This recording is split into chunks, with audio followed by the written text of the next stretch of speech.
Bienvenue à nouveau dans l'émission. Nous retrouvons aujourd'hui Theodore Postol, professeur émérite au MIT et expert en armement nucléaire et en système de lancement. Il a également travaillé au Pentagone. Merci d'être venu parmi nous. Oh, c'est un grand plaisir d'être ici. J'ai été absent des ondes pendant un petit moment et c'est un plaisir d'être de retour.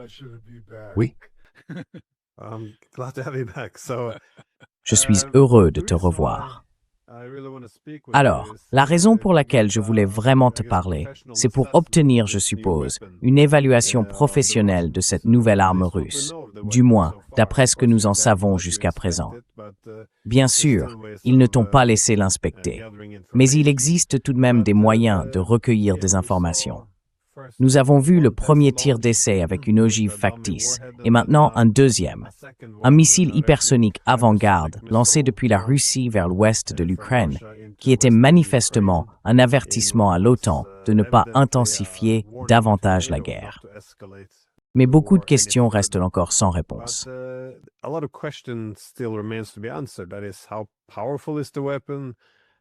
Autrement dit, à quel point cette arme est-elle puissante? Pourquoi est-elle si dangereuse? Dans quelle mesure change-t-elle la donne? On a l'impression que les Russes pourraient avoir intérêt à la surestimer, tandis que les Européens auraient intérêt à la minimiser, à se montrer plus désinvoltes, afin de ne pas laisser entendre que les Russes disposent d'un trop grand avantage. Ce serait donc utile d'avoir un avis professionnel sur la question. C'est là que vous intervenez. Je me demandais si vous pouviez nous en dire un peu plus. Ce qu'est réellement cette arme.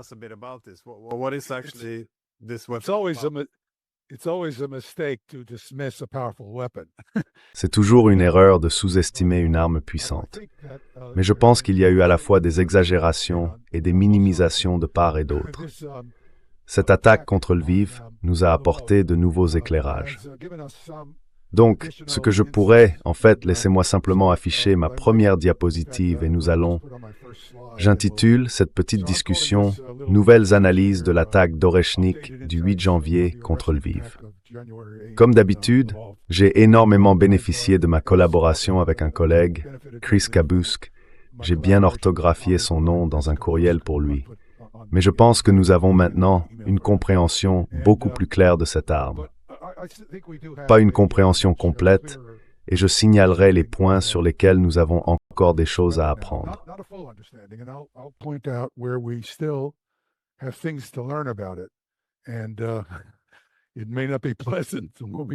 Et il se peut que ce ne soit pas agréable lorsque nous apprendrons ces choses, mais nous verrons. La première chose à garder à l'esprit, c'est qu'il s'agit d'une arme conventionnelle très puissante. Mais cela reste une arme conventionnelle.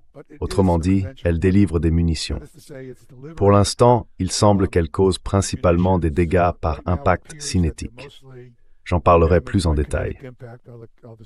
S'ils ajoutent des sous-munitions que cette arme lance, et je vais expliquer ce que j'entends par sous-munitions, et qu'ils y ajoutent des explosifs puissants, ils pourraient augmenter la capacité de destruction par sous-munitions. Mais ça ne changera pas la donne.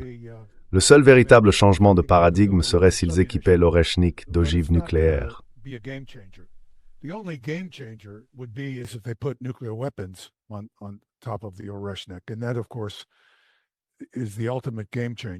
Et cela, bien sûr, est le véritable facteur décisif. Comme tout missile balistique doté d'une capacité de charge utile importante, celui-ci peut certainement livrer des armes nucléaires. Et je vais brièvement évoquer cette possibilité. Mais je pense que le fait que l'Oreshnik puisse livrer une arme nucléaire n'est pas particulièrement pertinent, compte tenu de toutes les armes nucléaires déjà déployables. Cela n'apporte rien de nouveau au tableau, si ce n'est la catastrophe ultime, et probablement la fin de la civilisation moderne en raison de l'escalade qui s'ensuivrait.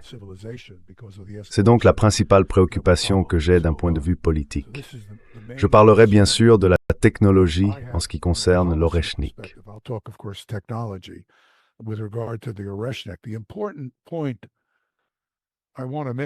Le point important que je veux souligner ici, c'est qu'il ne s'agit pas d'une riposte nucléaire à une attaque de missiles Oreshnik. Il s'agit simplement d'une attaque de missiles conventionnelle. Il serait totalement disproportionné de répondre par une arme nucléaire à l'emploi conventionnel de ce missile. Ce qui m'inquiète vraiment, c'est qu'il y a eu énormément de battage autour des capacités de ce missile. Beaucoup de gens en parlent comme s'il avait une capacité subnucléaire ou qu'il était presque nucléaire. Ce n'est pas du tout le cas, et je vais expliquer pourquoi. Je ne cherche pas à minimiser sa puissance en tant qu'arme conventionnelle, j'en parlerai. Mais ma principale préoccupation est que cette incompréhension parmi les décideurs politiques pourrait conduire à une décision totalement mal informée, les amenant à croire qu'il faudrait répondre proportionnellement avec une arme nucléaire à une attaque Oreshnik.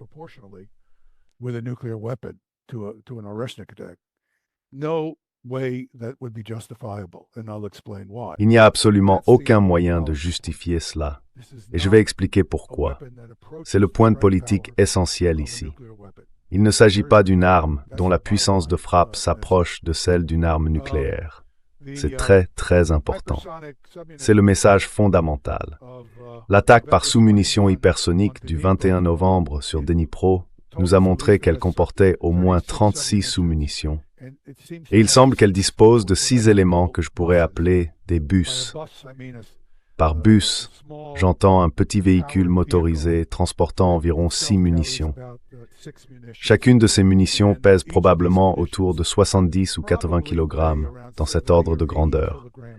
Le missile n'est pas un missile à 2 étages, malgré toutes les discussions qui ont eu lieu à ce sujet.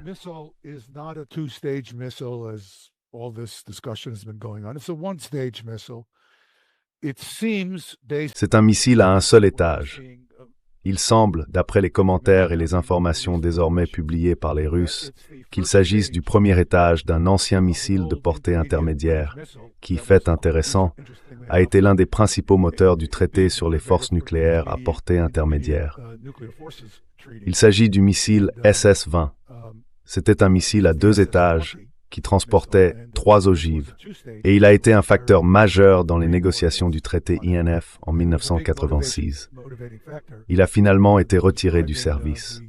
Il semble donc que les Russes aient pris le premier étage et l'aient utilisé pour y fixer de fausses sous-munitions capables d'arriver à très grande vitesse et de percuter le sol.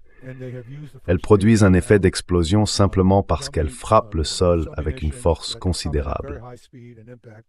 And they have an effect of an explosion because they hit the ground so hard, and the kinetic energy from the impact gets converted. Et l'énergie cinétique de l'impact se transforme en une sorte d'énergie explosive. J'en parlerai un peu plus en détail. Voici donc à quoi ressemble le véhicule de transport érection-lancement du SS-20. On peut voir que le premier étage se trouve probablement dans cette section, le deuxième étage dans celle-ci, et cette partie allongée, où les 3 ogives sont contenues sans même un carénage, se situe probablement ici. Si l'on ne transporte qu'un seul étage, il suffit alors d'un véhicule à 4 roues environ pour le porter, c'est ce que l'on voit ici. Il s'agit d'une image prétendument d'un Oreshnik en Biélorussie.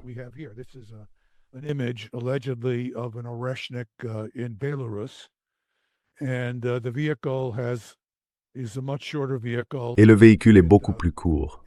C'est l'unique étage d'un SS-20, parfois appelé Pioneer, et il pèse environ 26 tonnes. Dans mes calculs précédents, que je n'ai pas mis à jour, car ce n'est pas vraiment important, j'avais supposé qu'ils utilisaient le premier étage d'un ICBM, peut-être autour de 35 tonnes. Mais la différence entre 26 et 35 tonnes n'est pas significative pour le niveau d'analyse que nous faisons ici. Les effets sont suffisamment généraux pour que ça ne change pas grand-chose.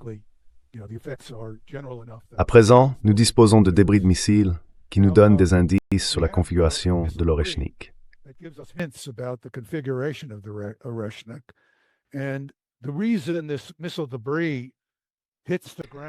Et la raison pour laquelle ces débris de missiles touchent le sol à une vitesse relativement faible et ne sont pas pulvérisés ou littéralement vaporisés à l'impact, bien qu'ils aient pu voyager à Mach 10 auparavant, c'est qu'ils ne frappent pas réellement le sol à Mach 10. Ils touchent le sol à peut-être Mach 0,2 ou Mach 0,3, vous savez, autour de 150 km/h, comme une automobile percutant un mur. La raison en est facile à comprendre si l'on connaît la dynamique. Si un objet tourne sur lui-même, la traînée aérodynamique sera énorme, à moins qu'il ne conserve son orientation et ne présente une très faible traînée. En termes techniques, un coefficient balistique élevé. S'il se met à tournoyer, il va considérablement ralentir.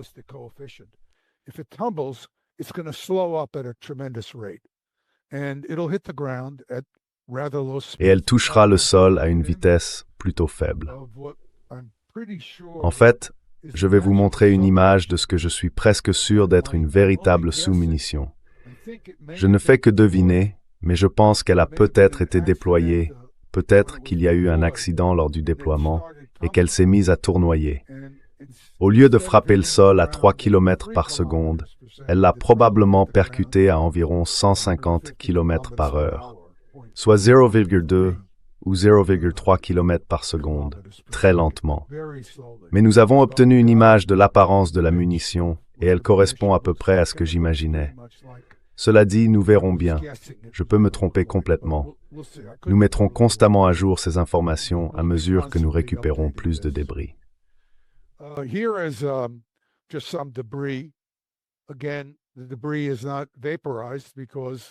Encore une fois, les débris ne sont pas vaporisés parce qu'ils font partie du missile qui a tournoyé. Cela ressemble à l'avant du missile. L'homme donne une bonne idée de l'échelle. Si c'est le premier étage d'un SS-20, il devrait mesurer environ 1,8 mètres. Nous avons des informations dimensionnelles très précises sur ce missile en particulier. Voici un schéma que j'ai d'abord montré lors de ma précédente présentation sur ce sujet, tiré de catalogues russes. Dans ce cas, le missile semble comporter 2 étages, mais ce n'est pas le cas. C'est un engin à un seul étage. Je mettrai cela un peu plus à jour dans la prochaine version, si quelqu'un est assez fou pour écouter à nouveau.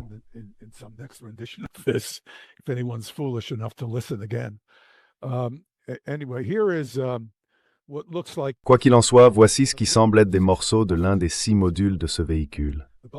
Le module, voici la section de propulsion, et ici c'est le carénage. Le carénage est séparé d'environ 1 mètre, j'en suis presque sûr, de la section de propulsion. La section de propulsion est un conteneur rempli de gaz chaud et sous haute pression. Ce n'est pas exactement un moteur fusée, c'est simplement une chambre à haute pression. Elle possède 6 bras, et à l'extrémité de chaque bras se trouve une tuyère.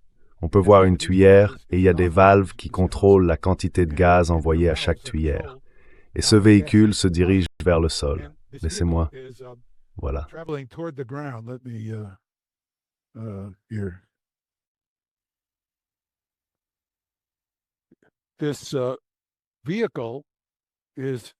Ce véhicule est, ici je montre des icônes de sous-munitions, mais ces icônes devraient en réalité représenter 6 bus distincts. Chacun de ces bus contient contient 6 sous-munitions. Et nous le savons, et je vais expliquer pourquoi dans un instant. Voici donc l'ensemble de génération de gaz à haute pression. Là, c'est la buse avec le contrôle du flux. Ce qui se passe, c'est que le conteneur est éjecté du véhicule, l'étage de la fusée, et il est orienté vers le bas. Il manœuvre à l'aide de ses jets à basse pression. Il n'a presque aucune capacité de vitesse totale, mais il n'en a pas besoin. Ce n'est pas souhaitable. Il suffit de le manœuvrer pour pouvoir séparer et placer 6 munitions sur une cible particulière d'intérêt à l'intérieur d'une zone déterminée au sol.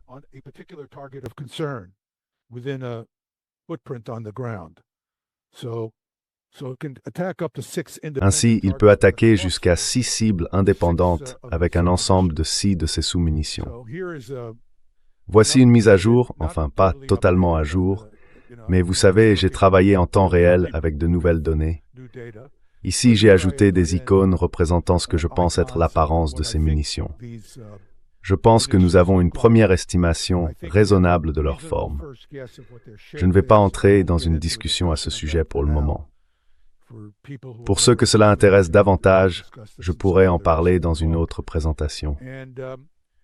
Nous savons qu'elle frappe le sol à environ 3 km par seconde. C'est un point important.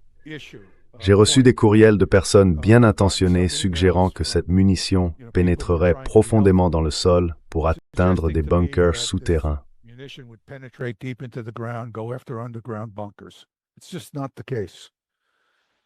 Ce n'est tout simplement pas le cas. Lorsque cette munition touche le sol, elle va percuter et se comprimer très rapidement. Son énergie sera convertie en énergie thermique, de la chaleur, et elle va se vaporiser. Tout ce matériau métallique, probablement du tungstène, sera porté à une température extrêmement élevée et se dilatera violemment vers l'extérieur. D'une manière générale, cela ressemblera à une explosion. Je vais vous le montrer avec de vraies vidéos. Voici à quoi ressemble la munition. Remarquez qu'elle a un corps légèrement allongé, une structure en forme de cône à l'avant pour réduire la traînée aérodynamique et une sorte de jupe.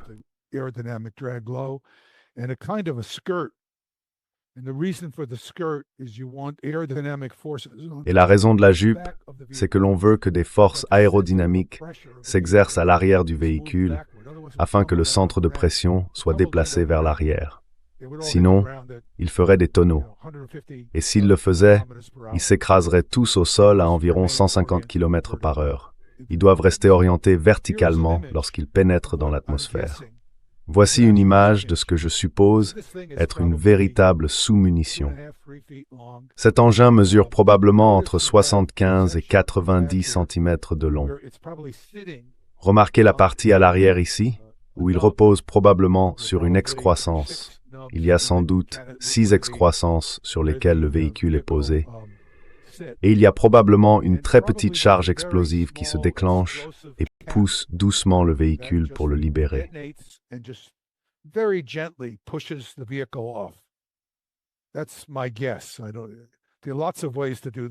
C'est mon hypothèse. Il y a beaucoup de façons de faire cela. Ce n'est pas forcément la bonne. Mais regardez ces deux objets ici. Ce sont probablement de très petits moteurs fusées qui font tourner l'engin. On le pousse, on le fait tourner, et on fait cela pour qu'il reste stable. Nous avons donc ce qui semble être un morceau de l'une de ces sous-munitions. Pour une raison quelconque, celle-ci s'est mise à tournoyer.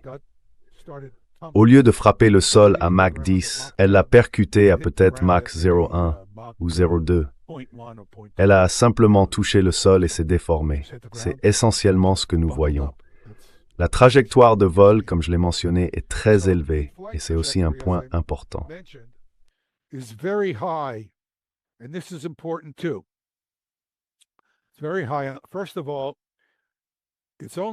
C'est très élevé.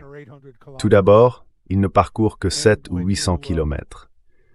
Et quand les Russes en parlent, ce ne sont pas mes mots, ce sont les leurs, ils disent qu'il faut entre 15 et 17 minutes pour que les sous-munitions atteignent leur cible. La raison en est que cet engin est propulsé sur une trajectoire très haute. On pourrait utiliser la vitesse pour atteindre la cible en un temps très court, mais dans ce cas, elle rentrerait dans l'atmosphère avec un angle rasant faible. Et comme elle rentre avec un angle rasant faible, elle ralentirait considérablement. Et si elles ralentissent considérablement, elles toucheront le sol à des vitesses qui ne sont pas hypersoniques.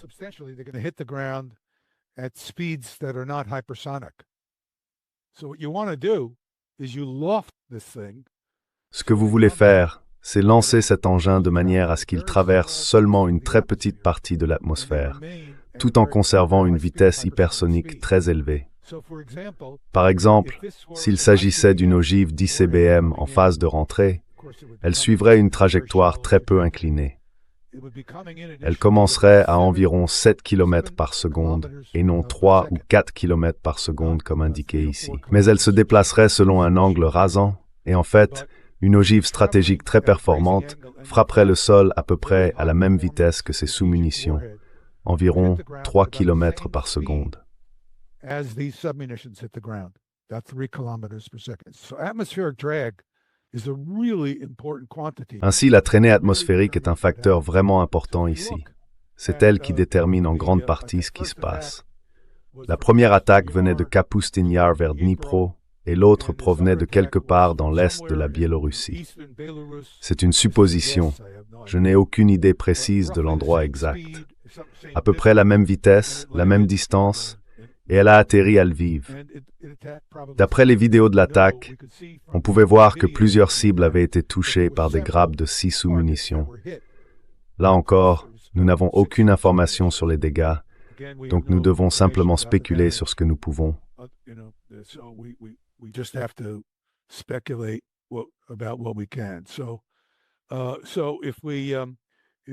Donc si nous regardons ceci, il s'agit d'une vidéo haute définition de Dnipro. La raison pour laquelle elle est intéressante, il y en a d'autres, c'est que cette caméra particulière avait une haute résolution. On peut voir la traînée de chacune de ces sous-munitions en approche. C'est Dnipro, pas Lviv. L'important, c'est qu'elle se déplace très vite, autour de Mach 10. Elle crée donc une trace, et cette trace est probablement due en partie au sillage et en partie à la faible vitesse de la caméra. L'objet se déplace dans le champ de vision de la caméra pendant que celle-ci est exposée. Nous ne savons pas exactement ce qui cause la traînée, mais nous savons que c'est une combinaison du sillage et de la faible cadence d'image de la caméra. Si nous regardons une situation similaire, c'est à l'atoll de Kwajalein, dans le Pacifique. This is Kwajalein Atoll in the Pacific. And what we have here are 3 video frames. Et ce que nous avons ici, ce sont 3 images vidéo d'une ogive de missiles balistiques intercontinentales arrivant et frappant le sol sur cet atoll. D'accord? Voici donc une 30e de seconde, c'est le début. Une 30e de seconde plus tard, on voit que tout devient très lumineux, puis encore plus lumineux.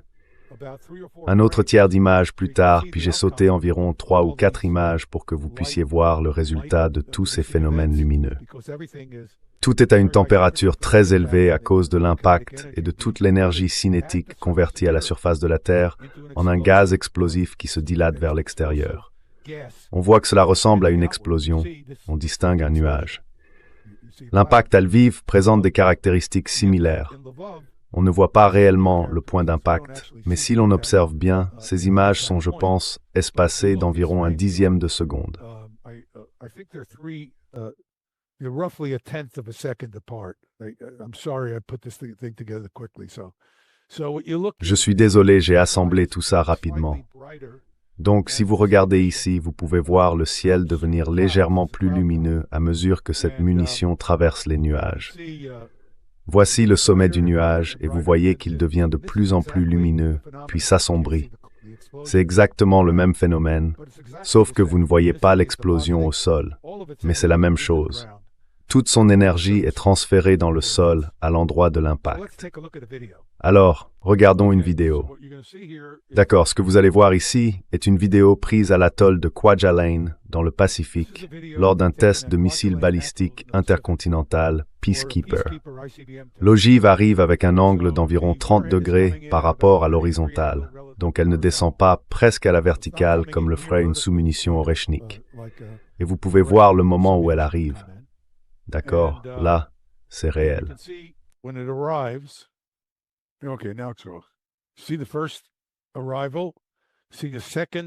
Vous voyez la première arrivée? Vous voyez la seconde qui arrive juste derrière?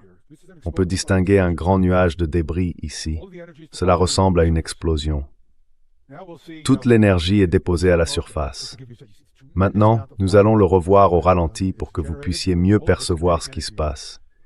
Vous voyez une quantité énorme de lumière produite, car toute cette énergie cinétique est très rapidement convertie en un gaz explosif et surchauffé provenant de l'ogive.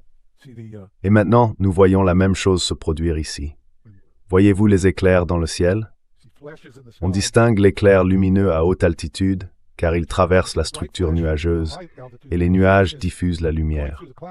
Là encore, on observe le même phénomène. Here again, you see the same thing going on again. And this is just simply the same phenomenon that you saw. C'est essentiellement le même phénomène que celui observé avec le missile balistique intercontinental, sauf qu'ici, il y a une couverture nuageuse, donc on voit un éclair lumineux lorsque la munition traverse la couche de nuages. Les effets de ce type d'impact ne sont pas simples, mais ils sont directs. La munition arrive à une telle vitesse qu'elle frappe le sol plus vite que la vitesse du son dans le matériau solide. Comme la compression se fait plus rapidement que la propagation du son, toute l'énergie se concentre dans un petit volume. Si elle arrivait plus lentement, l'énergie serait répartie, car l'ensemble du véhicule pourrait réagir à l'impact initial et ralentir comme un seul corps.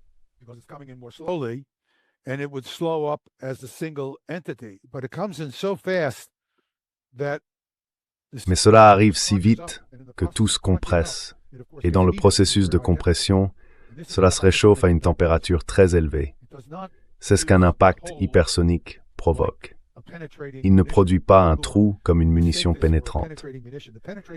Ceux qui confondent cela avec une munition pénétrante se trompent. Une munition pénétrante ne peut pas arriver à des vitesses hypersoniques.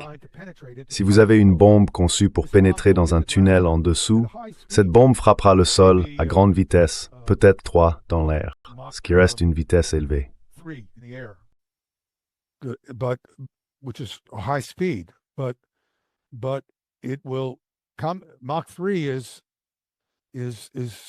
Mach 3 est lent par rapport à la vitesse du son dans l'enveloppe métallique, qui est d'environ Mach 5. Ainsi, toute l'enveloppe métallique reste intacte et s'enfonce dans le sol. Ce que l'on trouve à l'intérieur, ce sont des explosifs et un système de mise à feu qui détecte quand la bombe ralentit.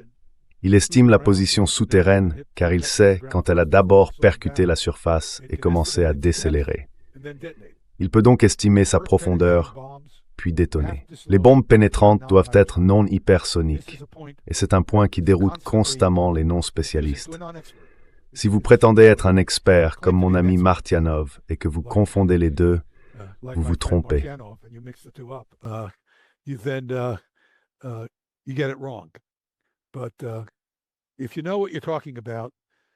Mais si vous savez de quoi vous parlez, vous comprenez que le choc, lorsqu'il est hypersonique, il doit être hypersonique, signifie que, lorsque l'arrivée est hypersonique, toute l'énergie se concentre à cause de l'effet d'écrasement dans un volume très réduit.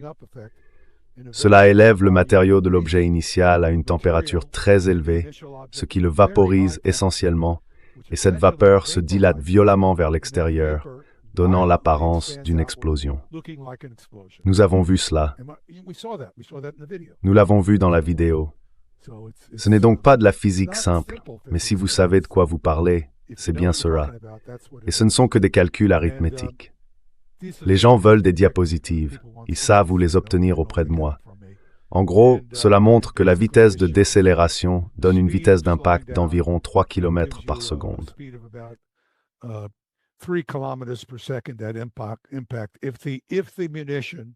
Si la munition a un coefficient balistique suffisamment élevé, ce qui dépend non seulement de sa masse, mais aussi de sa forme physique, et qu'elle ne tourne pas sur elle-même, n'est-ce pas? Si elle se met à tournoyer, elle va ralentir très vite.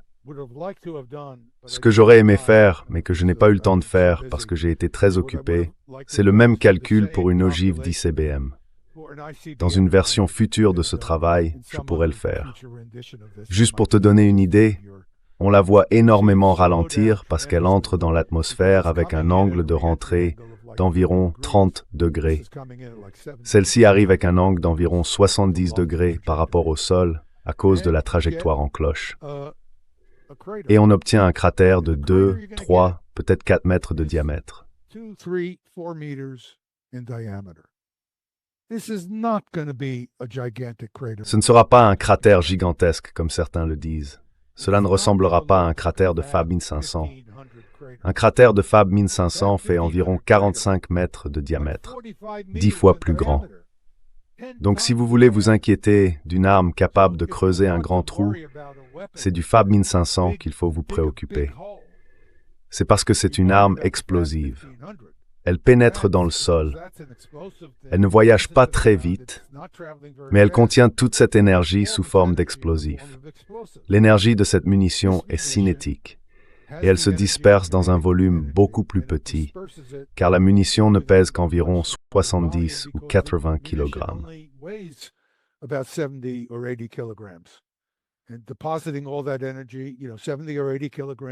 Et libérer toute cette énergie, l'équivalent de 70 ou 80 kg d'explosifs, ne produira pas un cratère de 45 mètres de diamètre. C'est aussi simple que cela. Cela ne veut pas dire pour autant que ce n'est pas une arme très efficace, car en réalité, nous parlons d'une seule sous-munition. Donc, si je vous montre quels en sont les effets, laissez-moi simplement vous donner une idée. Les effets des sous-munitions consistent à se disperser. Au lieu que l'énergie explosive soit concentrée dans un seul volume, les sous-munitions répartissent cette énergie destructrice en une fine couche sur le sol. Ainsi, ce que nous voyons ici, c'est la Maison Blanche, avec une représentation d'une hypothétique livraison de sous-munitions, 6, soit 36 sous-munitions, réparties sur le sol autour de la Maison Blanche.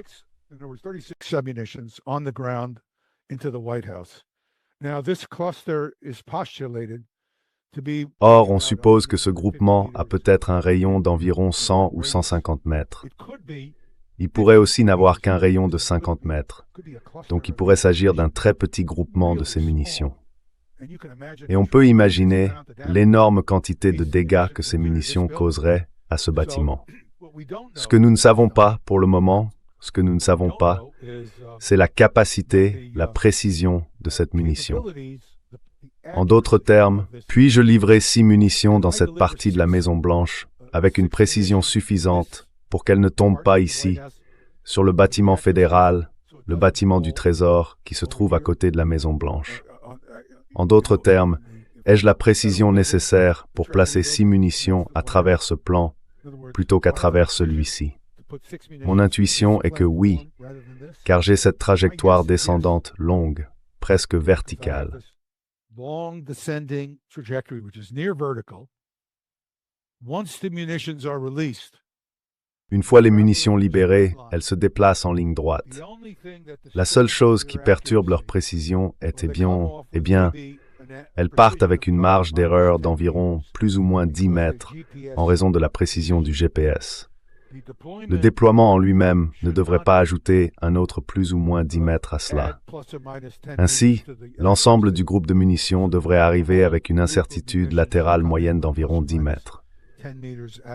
Ensuite, elles vont entrer dans l'atmosphère et le vent les déplacera pendant leur trajet, car elles dériveront avec le vent. Mais on connaît la vitesse du vent dans une certaine mesure, donc on peut en tenir compte. C'est généralement ce qui est fait avec les ICBM, et il n'y a aucune raison pour que les Russes ne fassent pas la même chose avec cet Oreshnik.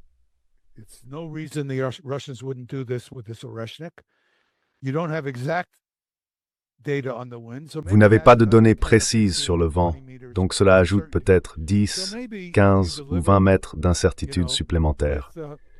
Ainsi, vous livrez peut-être, disons, avec une précision de 20 ou 30 mètres, le groupement de munitions. Je suppose simplement. Nous pourrions le savoir à l'avenir. Nous pourrions voir des attaques où cela se produit. Et donc vous pourriez avoir un groupement de munitions ici et un autre là-bas. Ce sont des choses que l'on peut faire. Ou bien vous pouvez avoir les 6 groupements de munitions au même endroit. Les dégâts que cette arme peut causer ne sont pas négligeables. Elle peut infliger beaucoup de dommages par des moyens conventionnels, mais elle est spécialisée. Je ne voudrais pas me trouver dans un bâtiment visé par une telle arme, mais ce n'est pas une arme nucléaire. Pour bien le souligner, voici.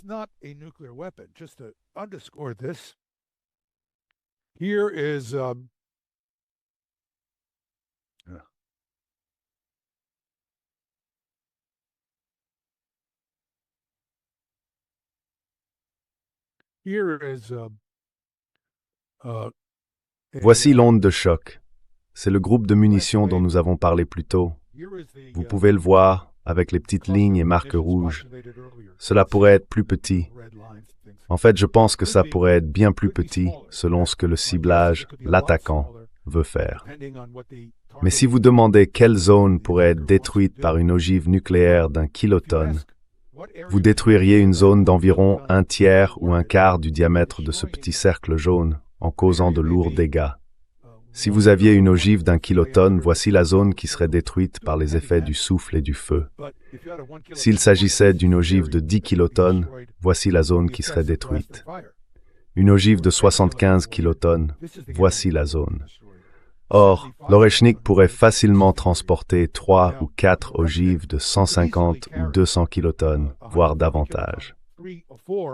150 or 200 kiloton warheads or more. So it could destroy a whole city. You know, Cela pourrait donc détruire une ville entière, plusieurs zones d'une même ville. S'il était doté d'une ogive nucléaire, ce serait une arme nucléaire totalement dévastatrice. Mais ce n'est pas ce pourquoi il est conçu.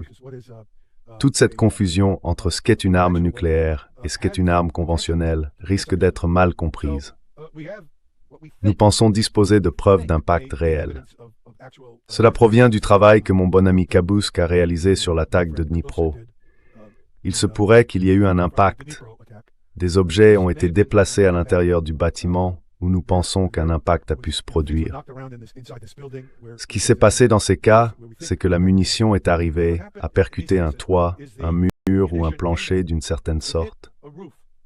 it was a wall, floor of some kind or a roof. Well, there's not much mass in the roof. Eh bien, il n'y a pas beaucoup de masse dans le toit, donc il l'a traversé. En passant à travers, il a légèrement ralenti, et l'avant, pendant un très bref instant, s'est comprimé, créant l'effet d'une petite explosion, un peu comme une déflagration mineure au moment de la percée.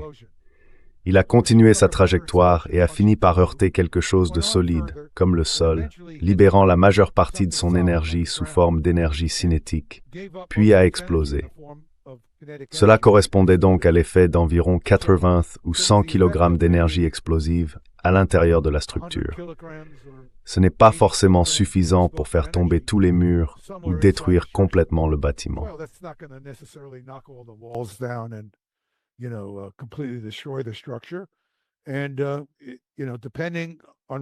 Et selon qu'il soit allé dans un sous-sol et y ait explosé, et selon que l'onde de choc ait été dissipée ou non, voici une estimation de l'apparence des dégâts à l'intérieur. Ce ne sont donc pas des super-armes. Elles sont importantes parce qu'il y en a beaucoup, qu'elles peuvent être regroupées et qu'elles peuvent infliger d'énormes dégâts à une cible lorsque l'on sait ce que l'on veut frapper et ce que l'on veut accomplir. Voici donc les capacités mises à jour d'Oreshnik. Pour ceux d'entre vous qui veulent la vraie science, pas la fausse, voici un exemple d'une structure qui a probablement été touchée par une sous-munition. La sous-munition a essentiellement traversé le toit. Il n'y a pas de perte d'énergie, pas de masse pour la ralentir. C'est comme une balle traversant du verre. Rien ne l'arrête.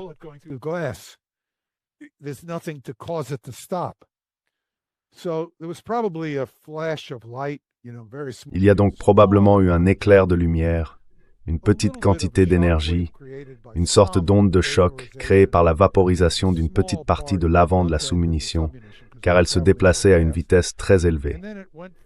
Ensuite, elle a continué sa trajectoire, a percuté le sol ou le sous-sol du bâtiment et s'est thermalisée. Son énergie cinétique s'est transformée en énergie thermique. Elle a agi comme une munition explosive d'environ 70 ou 80 kg. On peut voir que cela a détruit l'intérieur, soufflé les vitres et causé des dégâts généraux à l'intérieur.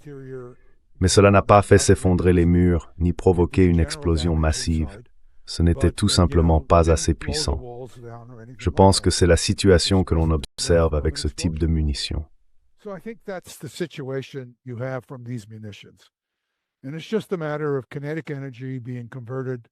Et c'est simplement une question d'énergie cinétique convertie en énergie explosive, en énergie thermique.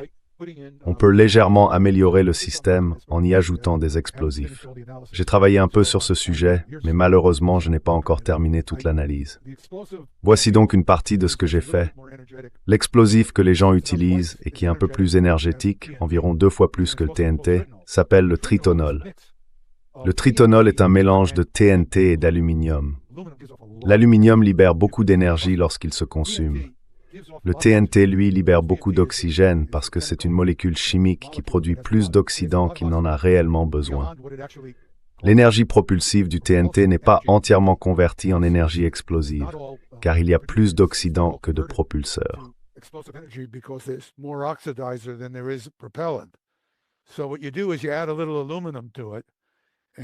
Donc ce qu'il faut faire, c'est y ajouter un peu d'aluminium et cela augmente le rendement d'environ un facteur 2. Le tritonol est un explosif que les gens aiment utiliser. Maintenant, on peut aussi ajouter de la poudre de tungstène. Quel est l'avantage de la poudre de tungstène? Eh bien, la densité de la poudre de tungstène explosive est bien plus élevée que celle du tritonol. Si j'ai une munition que je remplis d'explosifs et qu'elle est en tungstène, eh bien, le tungstène a une densité énorme. J'oublie le chiffre exact. Mais si je creuse cette chose et que j'y mets des explosifs, je veux que ces explosifs soient très denses, car la munition doit avoir une caractéristique aérodynamique globale correspondant à un coefficient balistique élevé.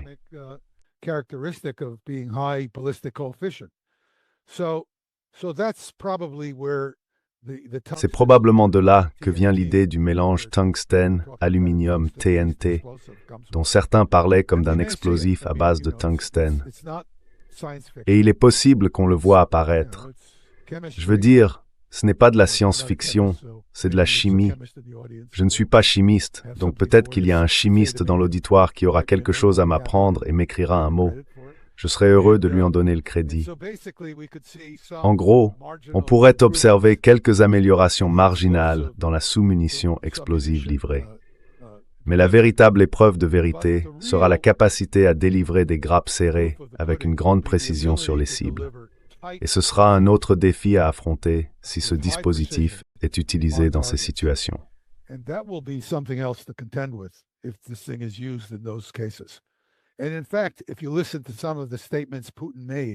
Et en fait, si vous écoutez certaines des déclarations de Poutine, il a parlé du fait que cela avait une très grande capacité destructrice si toute la charge utile était placée sur une seule structure. En d'autres termes, vous prenez les 6 modules avec leurs 6 sous-munitions chacun, vous les visez tous sur une même structure et vous la transformez, disons, en un véritable chaos. Bref, voilà pour Oreshnik. Oreshnik démystifié. J'attendrai tout le courrier de ceux qui voudront me dire que je minimise ce que les Russes pourraient faire. Ce n'est pas le cas. Je décris simplement cette arme et ses capacités. Et personne ne devrait dire qu'il est justifié de répondre à une telle attaque avec une arme nucléaire. Ce n'est pas une arme nucléaire.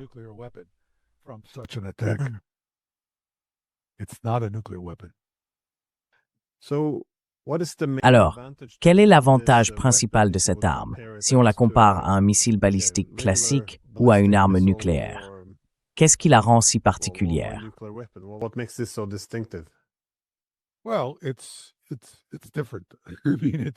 Eh bien, c'est différent. Je veux dire, est-ce plus destructeur qu'un Iskander? C'est comparable. Un Iskander frappant une structure va causer beaucoup de dégâts. Il a une ogive plus grosse. Cela pourrait faire un peu moins, un peu plus de dégâts. Il faudrait faire une analyse très détaillée, du type de celle qu'un spécialiste en armement effectuerait. Mais c'est comme choisir entre des bombes polyvalentes et des bombes incendiaires. On choisit sa munition en fonction du type de niveau de destruction et du type de cible visée.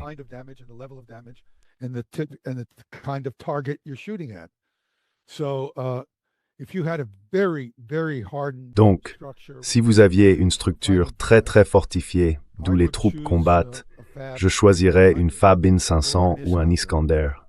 Si vous aviez un bâtiment où vous vouliez répartir les dégâts de manière plus uniforme, tout en causant des dommages très importants à l'ensemble de la structure, alors je choisirais, vous savez, un Oreshnik.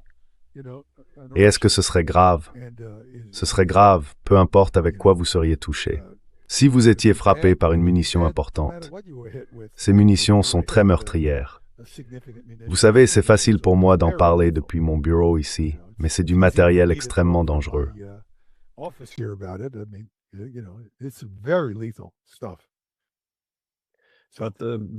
Mais, en dehors de la taille et du pouvoir destructeur de l'ogive, l'évaluation de ce missile porte-t-elle aussi sur la vitesse à laquelle il se déplace?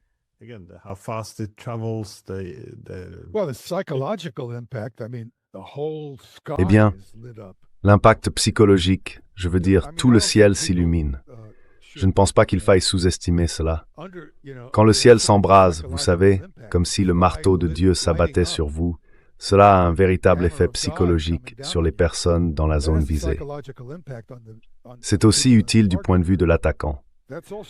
Quant à savoir si cela en vaut la peine, vous savez, en termes de niveau de destruction, cela reste comparable.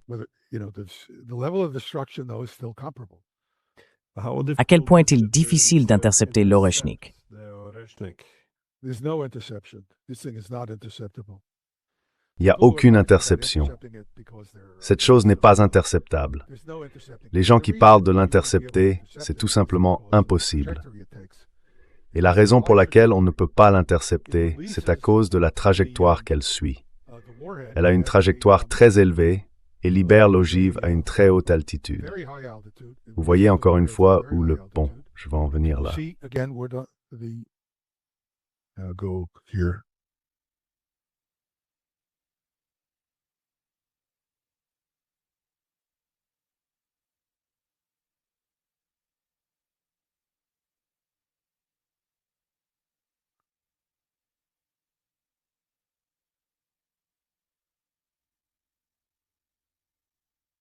So you have Ainsi, la munition accélère jusqu'à près de 4 km par seconde en environ une minute. Si vous vous trouvez dans la zone défensive, que pouvez-vous faire face à cela? Ensuite, elle poursuit sa trajectoire jusqu'à une très haute altitude, près de 750 km. C'est énorme. À un certain moment, elle se réoriente. Elle peut le faire n'importe où le long de la trajectoire, puis elle déploie les conteneurs. Vous avez donc maintenant 6 conteneurs distincts qui s'éloignent du corps principal. Comment allez-vous les atteindre? Cet engin arrive à 4 km par seconde et il ne met que quelques minutes à arriver. Vous allez lancer des intercepteurs, mais ces intercepteurs mettront eux aussi plusieurs minutes à sortir.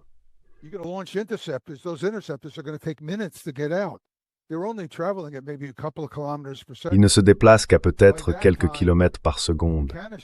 À ce moment-là, les conteneurs auront déjà libéré les sous-munitions. Alors, où est la défense? Il n'y en a pas. Il est impossible de mettre en place une défense contre ce genre de choses.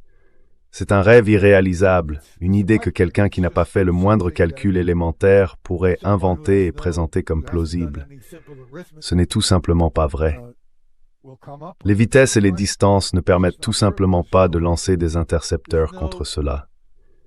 Et une fois les sous-munitions libérées, que pouvez-vous faire? Essayez de toucher une sous-munition se déplaçant à 3,5 km par seconde au-dessus de l'atmosphère.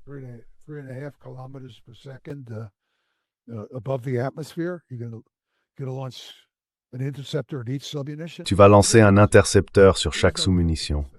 C'est ridicule. Il n'existe aucune défense contre cela. Donc oui, cela a bien cet effet. Et tu sais, un Iskander pourrait potentiellement être intercepté.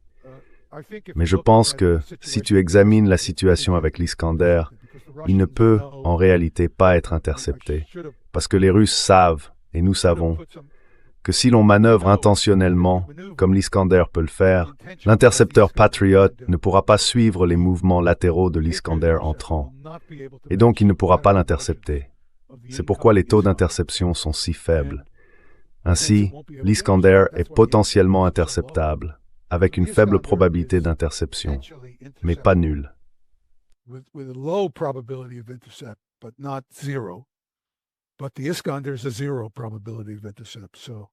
Mais l'Iskander a une probabilité d'interception nulle. L'Iskander n'est pas non plus quelque chose qui pourrait être facilement intercepté. C'est essentiellement un missile presque impossible à intercepter avec les systèmes actuels ou avec tout nouveau système que je puisse imaginer. On m'a demandé d'aller en Pologne en mars pour donner une conférence sur la défense antimissile et j'ai essayé d'expliquer aux organisateurs, dans une université militaire là-bas, que je vais décevoir le public.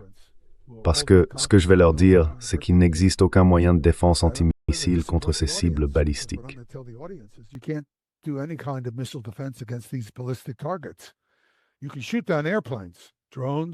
Vous pouvez abattre des avions et des drones. Les missiles hypersoniques, non. La vitesse de ces engins est tout simplement trop élevée. Les vitesses d'approche sont bien trop importantes pour qu'un intercepteur standard comme un Patriot ou tout autre système de défense aérienne similaire puisse manœuvrer et atteindre sa cible.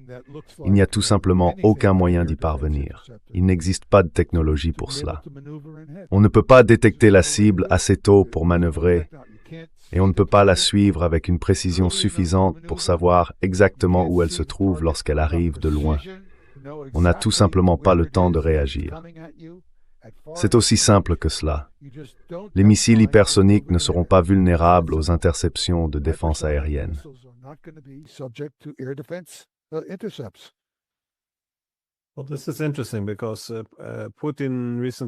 Eh bien, c'est intéressant, car Poutine a récemment déclaré que les États-Unis ou l'OTAN l'avaient contraint à développer cette arme. En somme, Washington en est devenu l'auteur.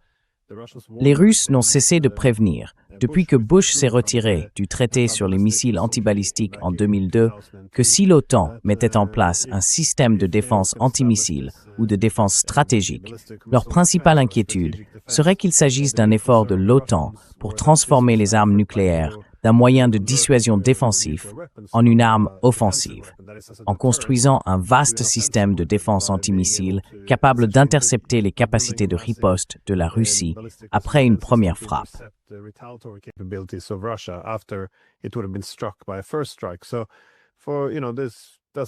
Donc, vous savez, cela ne veut pas dire que l'OTAN prépare une première frappe, mais il est toujours dangereux de donner à un camp l'illusion ou l'idée qu'il dispose de telles capacités, qu'il peut gravir ainsi l'échelle de l'escalade. Quoi qu'il en soit, les Russes ont déclaré que c'était inacceptable. C'est pourquoi ils ont commencé à développer ces missiles dès le départ. Donc l'idée principale, c'est que s'ils fixent une ogive nucléaire sur ce missile hypersonique, alors la dissuasion est assurée.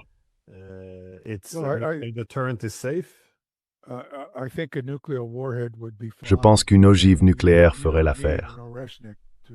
Il n'est pas nécessaire d'avoir un avant-garde pour livrer des ogives nucléaires, car les leurs déjoueront n'importe quelle défense exo-atmosphérique que nous construisons, enfin que nous, les Américains, construisons bêtement.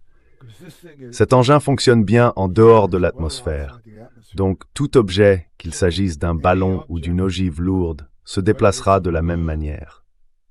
Il n'y a pas de traînée dynamique pour influencer son mouvement.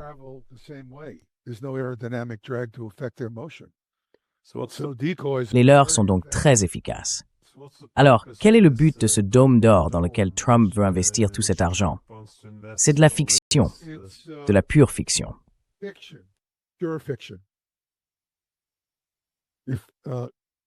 Peut-être que je devrais donner une conférence sur le dôme doré. Est-ce que je t'ai déjà parlé du dôme doré? Nous avons déjà parlé du dôme doré. Mets un lien dans la description, car j'ai trouvé cela fascinant. Mais je me demandais comment cela pourrait interagir avec l'Oreshnik. Mais je pense que...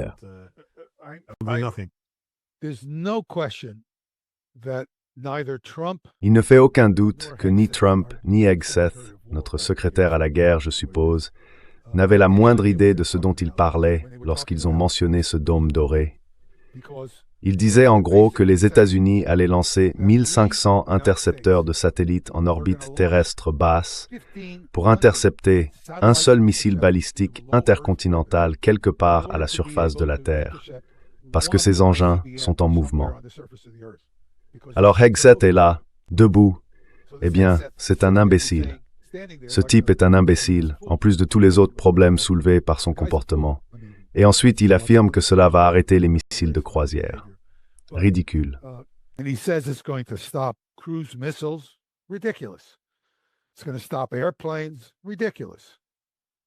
Ça va arrêter les avions? Ridicule. Ça va arrêter les missiles balistiques? Eh bien, si vous pouvez lancer suffisamment d'intercepteurs, et d'ailleurs il existe des contre-mesures simples, parce que si je lance 100 ICBM depuis un champ de silos, il vous faudrait alors 150 000 satellites en orbite pour les intercepter en principe. En pratique, le système est tellement lourd. Ces types étaient assis dans un salon quelque part, n'ont posé aucune question, pas une seule, sur ce que cela implique techniquement, et se sont contentés de parler à tort et à travers. Pas très différent, je dirais, de M. Biden, qui a affirmé qu'en imposant des sanctions économiques massives à la Russie, il allait réduire de moitié l'économie russe. Il est évident qu'il n'a jamais demandé à un expert en économie quel serait le résultat d'une telle tentative. Il n'a manifestement jamais consulté personne. Donc Biden est tout aussi imprudent, car ce que nous savons, et tu le sais même mieux que moi en fait, c'est que la Russie a simplement réorienté son économie vers les BRICS. Les pays des BRICS ont continué à commercer normalement. Le grand perdant, c'est l'Europe, qui a perdu la possibilité d'échanger avec la Russie. L'économie russe a reçu un important afflux de capitaux supplémentaires parce qu'au lieu de dépenser de l'argent pour acheter des produits technologiques européens, les gens se sont tournés vers la Chine et ont acheté des biens chinois, avec presque aucun impact sur leur qualité de vie.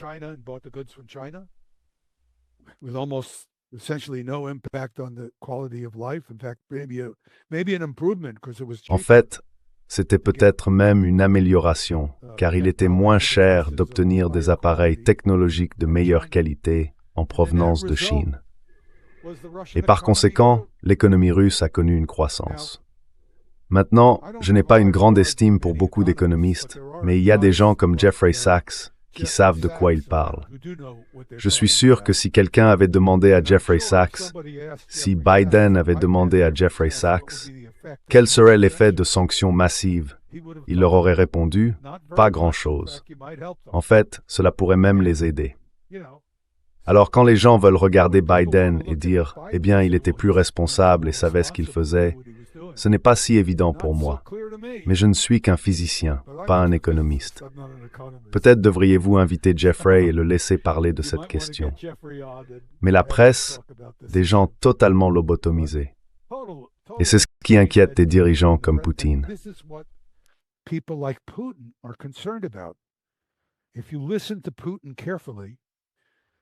Si vous écoutez attentivement Poutine, il est vraiment inquiet à l'idée de devoir faire face à un président qui n'a aucune idée de ce qu'il fait et qui pourrait lancer des armes nucléaires contre la Russie en pensant pouvoir accomplir quelque chose d'illusoire.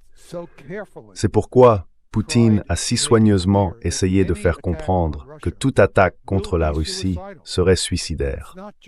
Il ne parle pas seulement du système périmètre, ce qu'on appelle parfois la main morte. Il parle de Poséidon, ce drone nucléaire sous-marin. Il veut que même le président américain le plus imbécile comprenne qu'attaquer la Russie et compter sur les défenses antimissiles conduirait malgré tout au suicide. C'est ce qu'il essaie de faire comprendre. Et je pense que ses actions sont assez claires, du moins pour moi. Je ne vois aucune incohérence dans ce qu'il fait. C'est l'un des rares adultes dans la pièce. Oh, est-ce que je peux les gommes?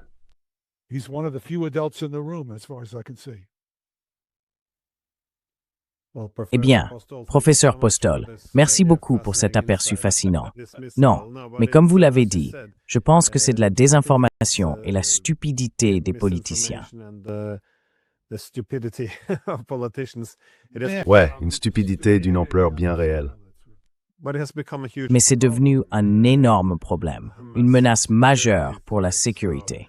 Il est donc important de bien comprendre ce que ces armes peuvent faire et ce qu'elles ne peuvent pas faire. La rhétorique mérite qu'on parle de quelqu'un qui fait des choses stupides et ruine son économie. Vous savez, comme il le disait à propos du Venezuela. Enfin, que fait-il à l'Allemagne? Quoi qu'il en soit, je dois dire que je ne suis qu'un physicien, mais j'espère que vous m'éclairerez sur la vérité.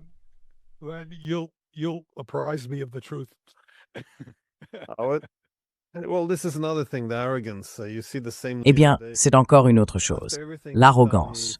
On voit le même dirigeant, après tout ce qu'il a fait, n'avoir aucun problème à faire la leçon à d'autres pays sur la manière de gérer une économie, de respecter les droits humains ou de conduire la diplomatie. Franchement, c'est fou qu'il n'y ait aucune remise en question ici. Mais oui.